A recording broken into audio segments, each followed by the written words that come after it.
After she pays for my trip, I'll throw her in a nursing home, my daughter said, her voice low and amused, just on the other side of the kitchen door.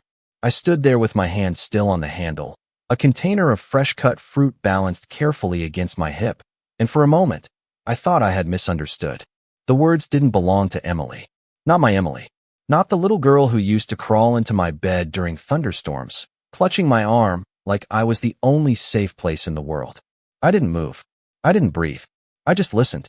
Jason let out a quiet laugh, the kind that tries to sound polite, but carries something sharper underneath. You really think she'll go for it? He asked. Emily sighed, like I was already a burden she was tired of carrying. She always does. Just give her a story. Make it sound like it's for her. A relaxing trip, some time together. She'll pay for everything. She always does.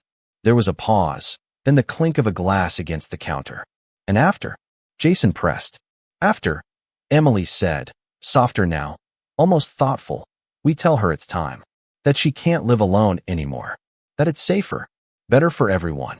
I felt something shift inside me then. Not break, not shatter, but settle into place like a piece of furniture being quietly moved in a dark room. She won't fight it, Emily added. She hates conflict. My fingers tightened slightly around the container, but I kept my breathing steady. I had spent 71 years learning how to stay calm when everything inside me wanted to react. Slowly, carefully, I pushed the door open and stepped into the kitchen. I cut up some fruit, I said, my voice even, almost gentle. Emily turned, her smile already in place, bright and effortless. Mom, that looks great, she said, as if nothing had happened, as if I hadn't just heard her plan the final chapter of my life like it was a minor inconvenience on her calendar. Jason gave me a quick nod, his eyes flicking away just a little too fast. I set the container down on the counter, arranging the slices of apple and pineapple with unnecessary precision. I thought it might go well after dinner, I added. Something light. Perfect, Emily said, reaching for a piece. Her nails perfectly manicured, her movements relaxed. You always know what we need. I watched her for a second longer than necessary, memorizing the ease in her expression, the casual way she moved through a world she believed she controlled. Then I smiled. Not wide, not forced, just enough. I try, I said, and I meant it. I had always tried. Tried to be a good mother. Tried to give her everything she needed. Tried to make things easier for her, smoother, more comfortable. I had paid off her student loans when she graduated. Helped with the down payment on this very house. Covered the unexpected bills when life didn't go according to her plans. Every time, I told myself it was what mothers do. That love looks like support. That sacrifice builds family. I picked up a napkin and wiped an invisible spot from the counter. So, Emily said casually, leaning against the island. Jason and I were thinking, maybe we should all take a trip together. You know, somewhere warm. You deserve a break. I met her eyes then, steady and calm. A trip? I repeated. That sounds nice. And it did. It sounded very nice. Because now, for the first time, I understood exactly what kind of trip she had in mind. And more importantly, I understood what I needed to do next. I slept very little that night. The house was quiet, the kind of quiet that usually brought me comfort, but now it felt different, like something had shifted beneath the surface and I was the only one who could feel it. I lay in bed staring at the ceiling, replaying every word I had heard, not with anger, not even with disbelief, but with a strange clarity that settled deeper with each passing hour. By morning, I had already decided something important. I was not going to confront them. Not yet. I moved through my usual routine with care, making coffee just the way I liked it, measuring the grounds, waiting for the machine to finish its slow drip, watching the steam rise as if nothing had changed. When Emily came downstairs, she looked exactly the same as she always did, composed, efficient, already scrolling through her phone as she poured herself a cup. Morning, Mom, she said lightly. I turned and gave her a small smile. Good morning, sweetheart. My voice did not tremble. That surprised me more than anything. Jason joined a few minutes later, his tie slightly crooked, his expression distracted. He greeted me politely, the same way he always had, respectful on the surface, distant underneath. I watched them both from across the kitchen, noticing things I had overlooked before. The way Emily spoke for both of them. The way Jason deferred to her without thinking. The subtle glances they exchanged when money came up in conversation, as if it was a shared language I was not meant to understand. So, Emily said after a moment, setting her phone down, about that trip we mentioned last night. Jason found this beautiful resort in Arizona. Desert views, spa treatments, everything included. I think you would love it. I nodded slowly, wrapping my hands around my coffee mug. Arizona sounds warm this time of year, I said. It is, Jason added quickly. Mid-70s during the day, maybe a little cooler at night. Perfect weather. Perfect. The word lingered in my mind for a moment. Perfect for what? I wondered. Perfect for a beginning or an ending. We thought it could be a chance for all of us to relax. Emily continued, her tone soft, almost caring. You have done so much for us, Mom. It is time you let us take care of you a little. I held her gaze, searching for something, anything that resembled sincerity. What I found instead was something practiced, something polished. Not cruel, not even harsh. Just empty in a way I had never allowed myself to see before. That sounds lovely, I said. And again, I meant it, though not in the way she expected. After breakfast, I cleared the dishes slowly, giving myself time to think. Every plate I washed, every glass I dried, felt like a quiet confirmation of what I already knew. This was not sudden. This had been building for a long time. I just had not been looking closely enough. Later that afternoon, I sat at my small desk by the window, the one that overlooked the backyard I had spent years tending. The roses were beginning to bloom again, their soft pink petals opening to the sun. Without hesitation, without doubt, I reached for my phone and scrolled through my contacts until I found the name I had not called in years. Daniel Harper, my late husband's attorney. I stared at it for a moment, then pressed call. The line rang twice before he answered, his voice warm, familiar, steady. Margaret? It has been a long time. I smiled faintly, even though he could not see it. Yes, Daniel, I said. It has. I think it is time we talked. I met Daniel the next morning at his office downtown, the same building my husband had trusted for over 30 years, and as I stepped inside, I felt something settle inside me again, something steady, something grounded in a world that still made sense. The receptionist recognized me immediately and offered a warm smile, the kind that was not rehearsed, and for a brief moment, I remembered what it felt like to be seen without expectation. Daniel stood when I entered his office, his expression shifting from pleasant surprise to quiet concern as he took in my face. Margaret, he said gently, you look well, but something tells me you are not here for a social visit. I sat across from him, folding my hands neatly in my lap, just as I had done in countless family dinners, in conversations where I had learned to listen more than speak. I need to understand my position, I said calmly. Everything. The house. The accounts. The trust my husband left behind. Daniel nodded slowly, reaching for a folder he had likely not opened in some time. Of course, he replied. Your husband was very thorough. He wanted to make sure you were protected. The word protected lingered in the air longer than it should have.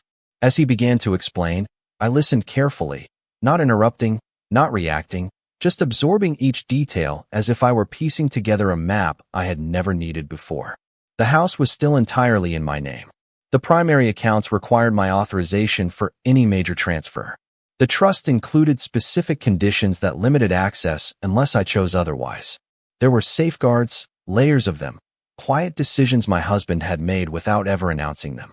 I felt a slow breath leave my chest, one I had not realized I was holding.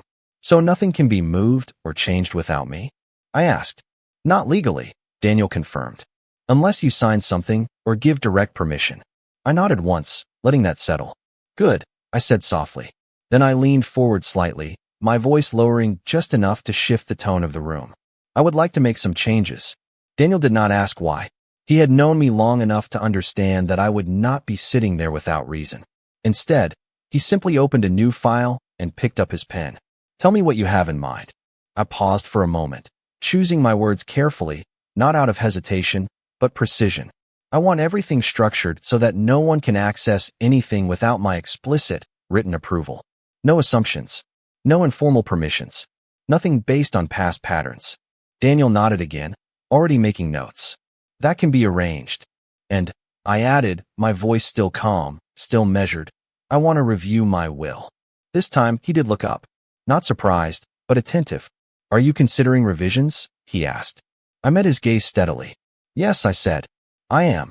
There was no anger in my voice, no bitterness, only clarity, the kind that comes when illusion finally falls away. Daniel closed the folder gently, his expression thoughtful. We will take care of it, he said. Step by step. I gave a small nod, feeling something unfamiliar but welcome settle into place. Control. Not loud, not forceful, just quiet and certain. When I left his office, the afternoon sun felt different against my skin, warmer somehow, as if the world had shifted slightly back into alignment. I drove home slowly, passing the same streets I had driven for years, the same shops, the same familiar corners, but everything looked sharper now, more defined. When I pulled into the driveway, I saw Emily's car already there, parked at an angle she had never quite corrected, and for a moment, I simply sat in the silence of the car. Then I turned off the engine, stepped out, and walked toward the house with the same steady pace I had always had. Inside, nothing had changed, and yet everything had. That evening, I prepared dinner the same way I always had, moving through the kitchen with practiced ease, measuring ingredients without looking, timing everything so it would be ready just as Emily and Jason finished their day, because habits like that do not disappear overnight, even when everything else begins to change.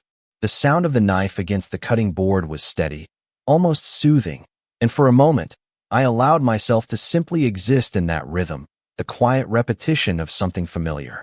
Emily walked in first, her heels clicking lightly against the floor, her phone still in her hand as she spoke about something work-related, her tone confident, controlled, untouched by the conversation I had overheard the night before. Smells amazing in here, she said, glancing at the stove before setting her bag down. I smiled faintly without turning. Just something simple, I replied. Jason followed shortly after, loosening his tie as he stepped inside, offering me a polite nod that did not quite reach his eyes. Long day? I asked, placing the last dish on the table. The usual, he said, taking a seat, his voice neutral.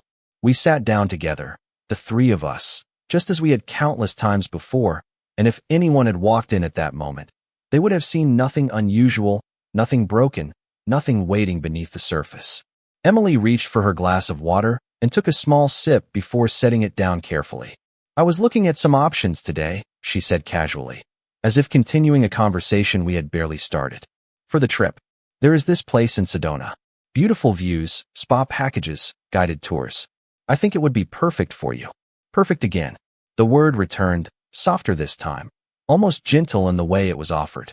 I picked up my fork and cut into my food slowly, giving myself a moment before responding. Sedona is supposed to be very peaceful, I said.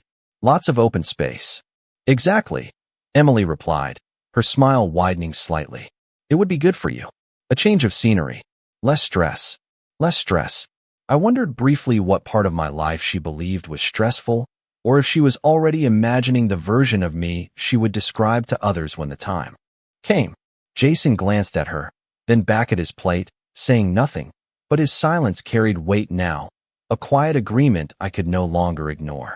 We can handle all the planning, Emily continued, her tone reassuring, almost kind. You have done enough for us. Let us take care of this. I nodded once, keeping my expression calm. That is very thoughtful, I said.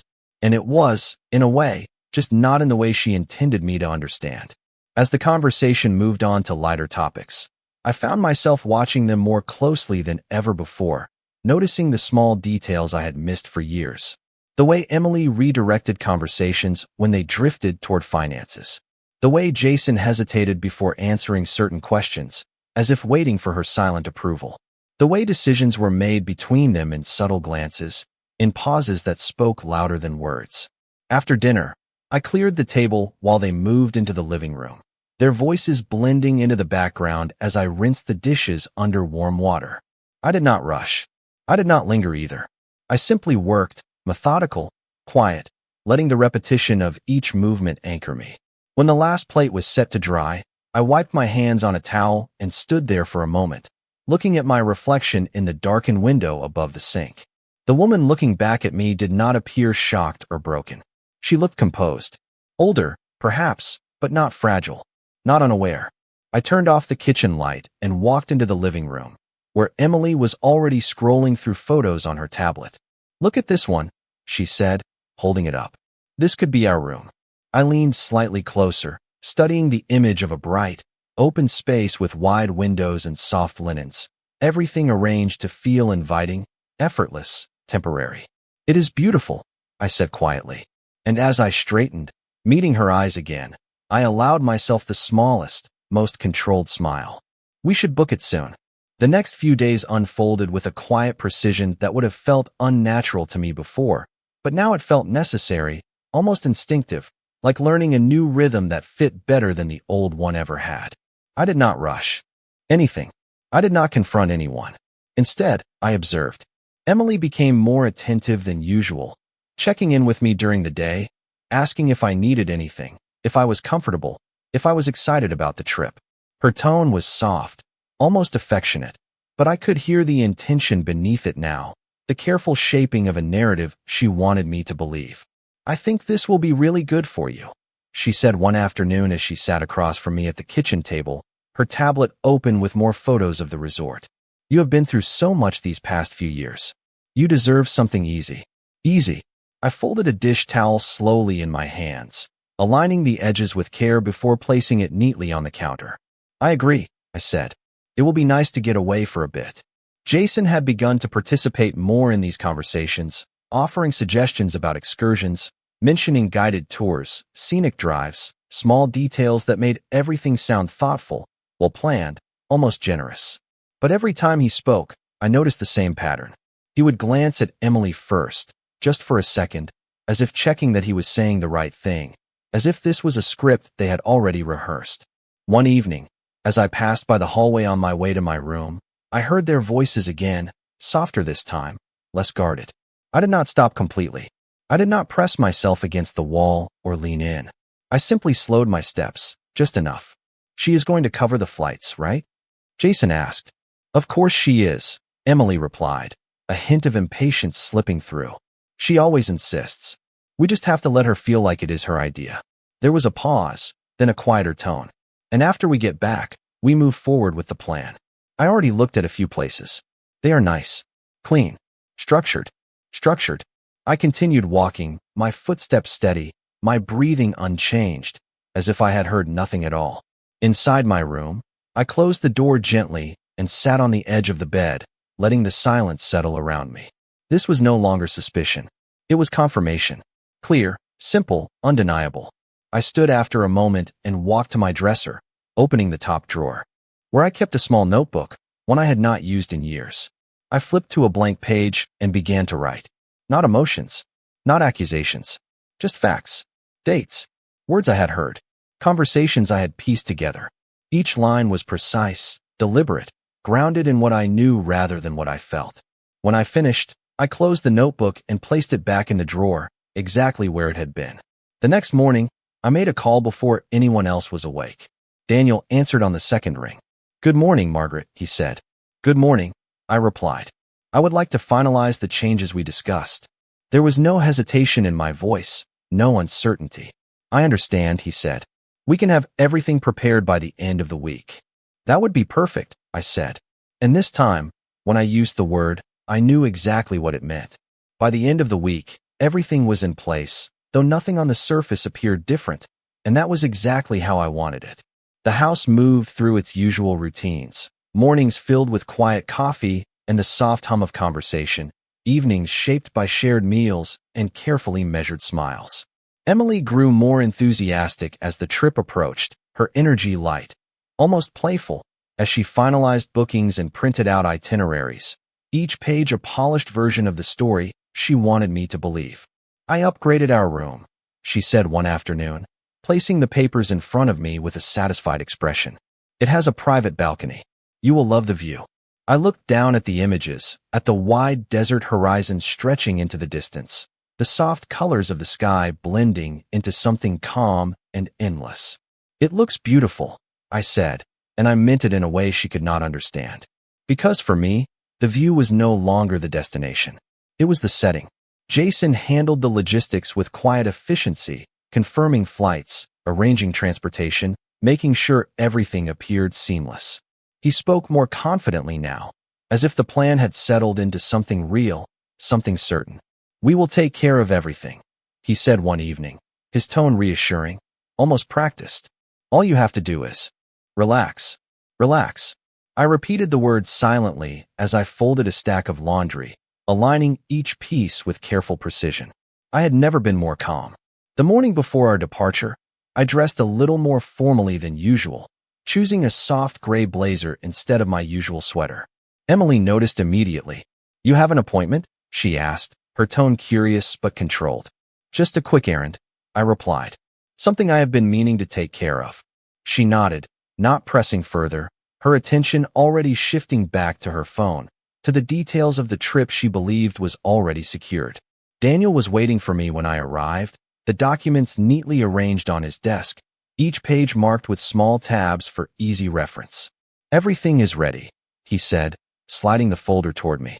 I sat down and opened it slowly, reading each line with care, not because I did not trust him, but because I wanted to understand every detail, every condition, every safeguard that had now been put into place. The house would remain solely under my control. The accounts required direct authorization, with additional verification measures added. The trust had been restructured, its terms adjusted in a way that left no room for assumption or interpretation. And the will, once simple and generous, now reflected something clearer, something earned rather than expected. "Take your time," Daniel said quietly. I nodded, turning the final page before picking up the pen. My hand did not shake. My breath did not falter. I signed each document with the same steady motion, one after another, each signature a quiet decision, a line drawn without the need for explanation. When I finished, I closed the folder and looked up. "Thank you," I said. Daniel offered a small, understanding nod. "You are taking the right steps," he replied.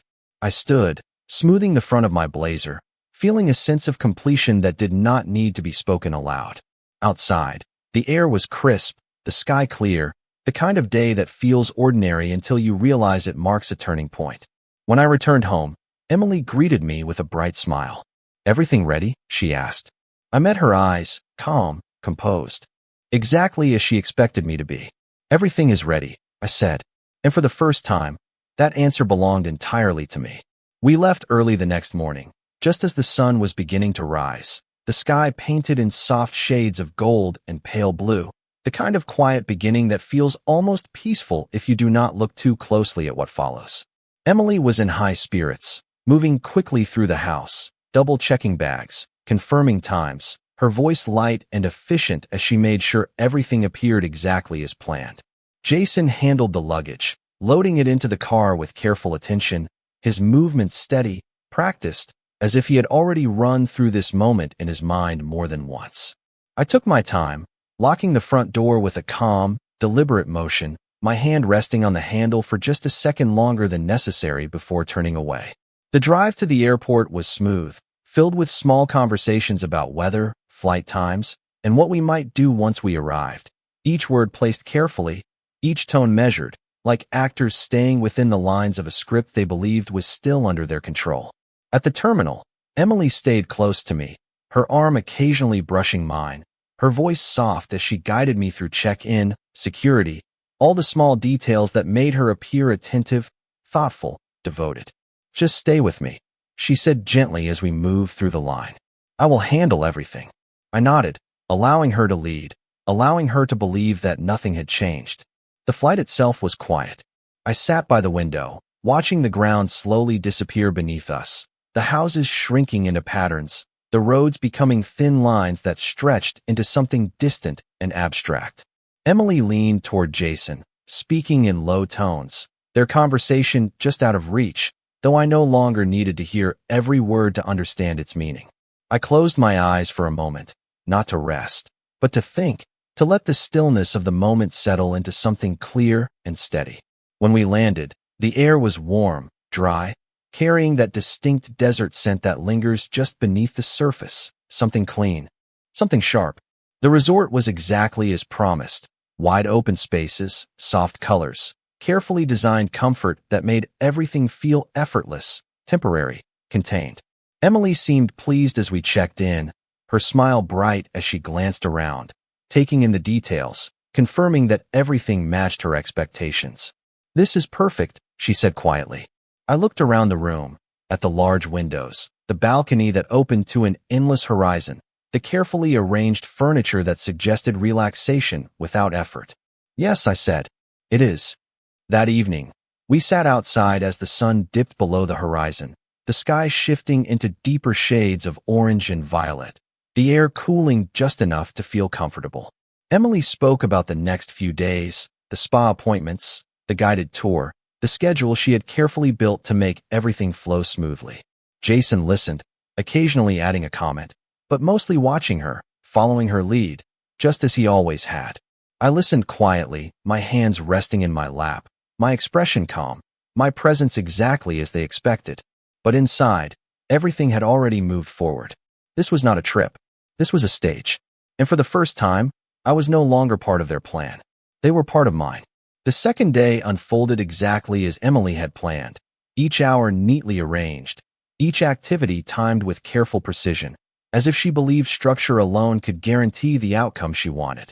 We spent the morning at the spa, the quiet atmosphere filled with soft music and low voices, the kind of place designed to make people feel at ease, to lower their guard without them even realizing it.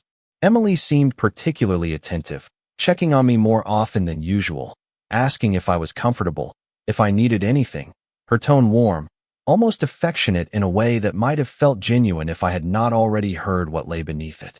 "You deserve this," she said at one point, her voice gentle as we sat in the lounge area, sipping tea that tasted faintly of herbs and something sweet.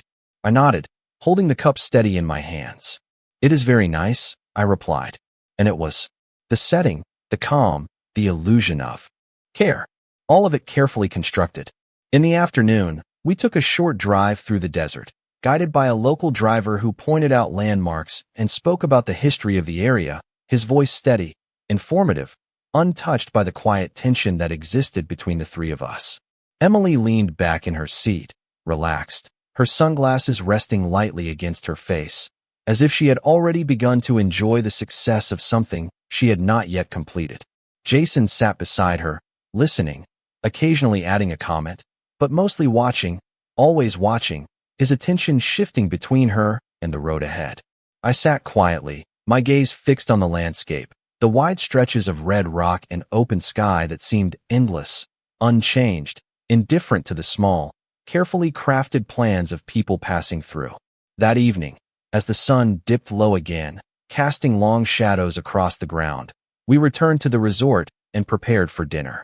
Emily chose a table on the outdoor terrace, the view unobstructed, the setting intentionally beautiful, as if she wanted this moment to feel significant, memorable.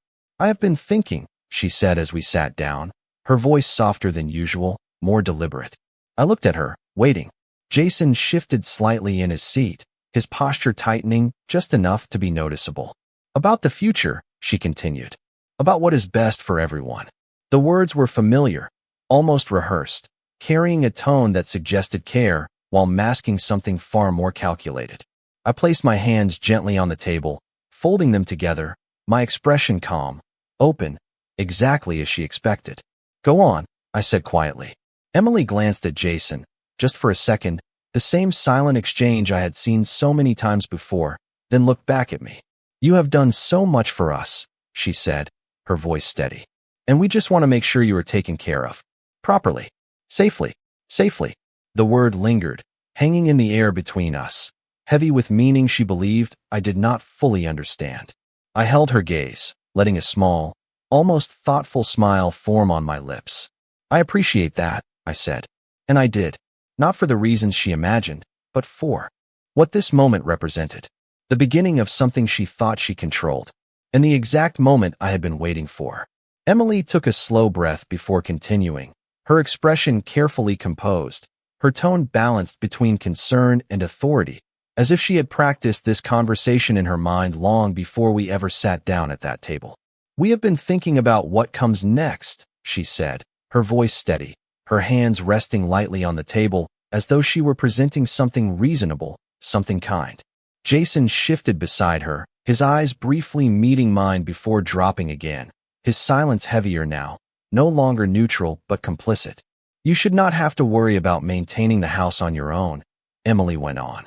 It is a lot to manage, and we just want you somewhere that is more structured, somewhere with support. I listened without interrupting, my posture relaxed, my expression thoughtful, giving her exactly what she expected, the image of someone considering, someone trusting. What kind of place are you thinking about? I asked calmly. Emily's shoulders eased slightly, encouraged by the lack of resistance. There are some very nice communities, she said quickly. Private, well-maintained, with staff available at all times. Activities, medical support, everything you might need. It would be better for you. Safer. Safer again. I nodded slowly, letting a brief silence settle between us before speaking. And the house? I asked. Jason cleared his throat softly, as if this part of the conversation required a different tone. We could take care of it, he said. Handle everything. Make sure it is used properly. Used properly. The words echoed in the same careful way, each one chosen to sound practical, responsible, detached from the truth beneath them. I folded my hands together, resting them lightly on the table, and for a moment, I simply looked at them, at the two people sitting across from me, at the ease with which they had built this moment, this plan, this quiet expectation that I would agree without question. Then I lifted my gaze and met Emily's eyes directly, holding them there just long enough for the shift. To begin, I heard you, I said softly. The words were not loud, not sharp, but they carried through the space between us with a clarity that could not be mistaken.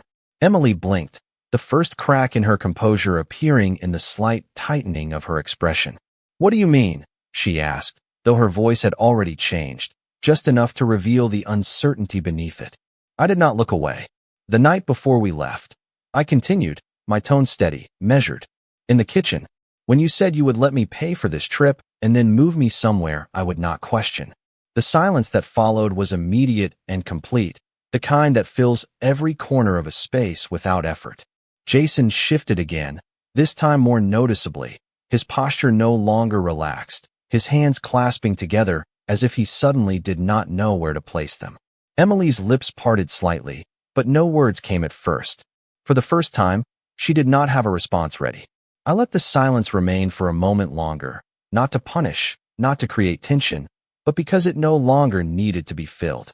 Then I reached into my bag and placed a slim folder on the table between us.